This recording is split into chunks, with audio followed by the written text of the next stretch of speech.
আসসালামু আলাইকুম viewers, welcome back to my channel Nusaiba Noor কিচেনের পক্ষ থেকে সবাইকে স্বাগতম।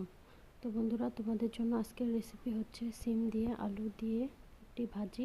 তো প্রথমেই আমি একটি হাঁড়ির মধ্যে পানি গরম দিয়ে নিব এবং পানির মধ্যে দিয়ে দিব সিম আর আলু ছোট ছোট করে কেটে রাখা।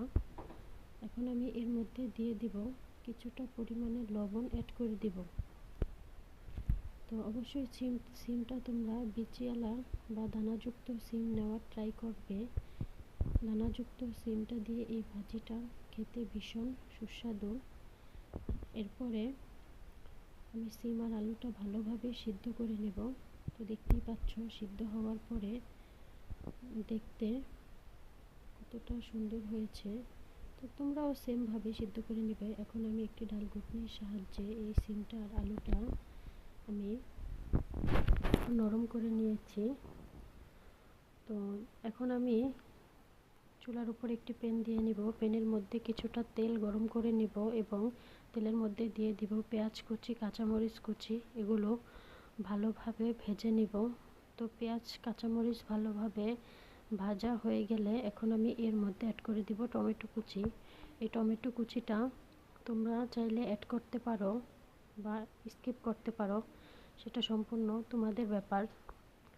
তো এখন টমেটোগুলো ভাজা হয়ে গিয়েছে। এখন আমি এর মধ্যে অ্যাড করে দিব সিদ্ধ করা রাখা সিম আর আলু। এগুলো দিয়ে এখন আমি ভালোভাবে নেড়েচেড়ে নিব।